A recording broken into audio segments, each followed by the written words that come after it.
Ce programme vous est présenté en partenariat avec la Mutuelle Saint-Martin, la santé partagée.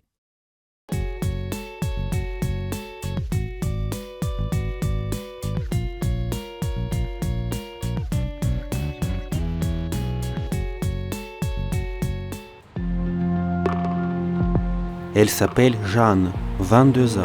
Elle fait du scoutisme et est une étudiante en graphisme. Depuis 2 ans déjà, elle est catéchumène à la paroisse Saint-Christophe de Javel, dans le 15e arrondissement de Paris. Bien et toi ? Une fois par semaine, elle va chez Roselyne, son accompagnatrice de catéchuménat, qui la prépare pour le baptême. La recherche de réponses a amené Jeanne dans l'église.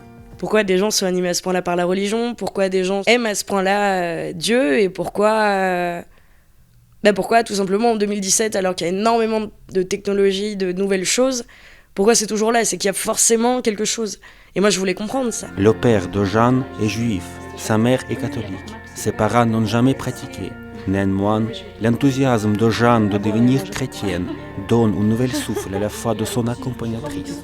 Jeanne, elle est curieuse, très gaie. Les catéchumènes, parfois, ils nous apprennent plein de choses, parce que justement, ils sont tellement dans la joie de découvrir qu'ils nous redonnent cette joie qui parfois nous manque à nous.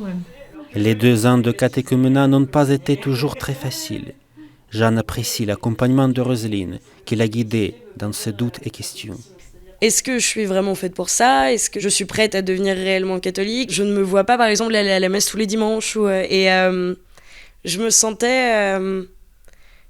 j'avais peur de salir la religion en faisant ça. Et donc j'ai eu la chance d'être entourée de personnes qui m'ont fait comprendre que non. Le baptême aura lieu bientôt au cours de la messe pascale.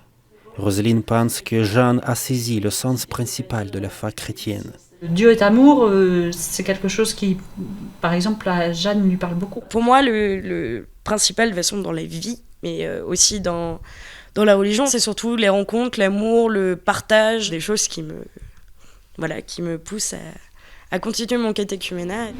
Bonne soirée. Mais Jeanne a encore des choses à approfondir.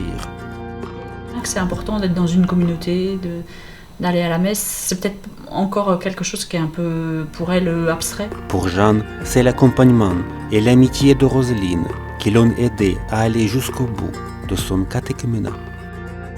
J'aurais pu apprendre beaucoup de choses toute seule, après les comprendre, non. J'aurais pu lire beaucoup de choses, j'aurais pu assimiler pas mal de choses, mais pas toutes les comprendre. En 2 ans, j'ai découvert pas mal de choses, des gens, des parcours, des vies, et moi je sais que j'ai changé d'avis sur pas mal de choses. C'est-à-dire que moi je suis arrivée, pour moi c'était, je fais mes 2 ans de catéchuménat et après stop. Mais non, parce que du coup, non. Vous savez, le pape François, il nous demande dans tout accompagnement pastoral, il y a 4 mots qu'il redit sans cesse. Il faut accueillir toute personne. Il faut accompagner toute personne. Il faut discerner dans ce chemin pastoral et il faut intégrer.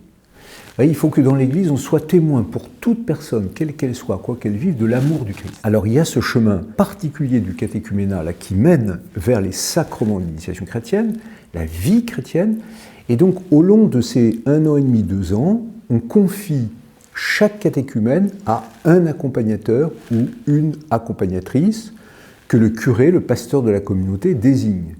Il va y avoir en même temps des réunions communes des différents catéchumènes de la paroisse et puis aussi des rencontres personnelles régulières avec son accompagnateur. Vous voyez, justement, que chaque catéchumène ait un accompagnateur permet cet accompagnement extrêmement personnalisé et de marcher au rythme du catéchumène.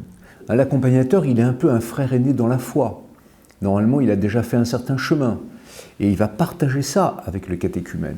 C'est que Dieu est pour nous un Père. Son visage s'est révélé en Jésus-Christ, son Fils, qui est venu parmi les hommes, qui s'est fait homme. Donc, dans la vie de Jésus, nous avons le dévoilement du Père, de la miséricorde du Père. C'est ça qu'il faut qu'il découvre. Et donc, il est aimé de Dieu, que sa vie a un sens, que nous sommes tous des enfants de Dieu, que notre vie sur la terre est un chemin vers le Père, que nous sommes promis à la vie éternelle, que tout ce que nous vivons, rien n'est vain, rien n'est perdu.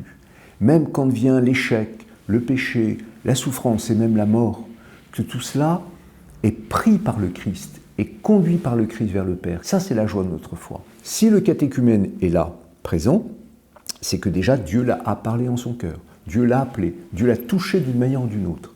Mais il faut que l'accompagnateur, vous voyez, déploie, explicite, donne de vivre, donne de rejoindre la communauté des croyants, voilà, nourrisse cet appel, et donc voilà, pour que le catéchumène il soit plus en vive davantage. L'accompagnateur va l'aider à entrer dans une prière personnelle, lui expliquer un peu ce qu'est prier, va l'aider à prier, et puis il doit aussi lui faire découvrir l'Église, la communauté, lui faire rencontrer d'autres chrétiens, voir des chrétiens très différents, la grande diversité de l'Église, voir des chrétiens qui agissent dans l'ordre de la charité, dans l'ordre de la liturgie, dans l'ordre du témoignage, dans la mission, rencontrer des chrétiens qui prient. Vous voyez, tout ça pour que cette vie chrétienne, cette vie du Christ, eh bien, peu à peu, le catéchumène la partage, s'il le veut, bien sûr, c'est un chemin totalement libre, voilà, pour qu'il y soit beaucoup plus heureux.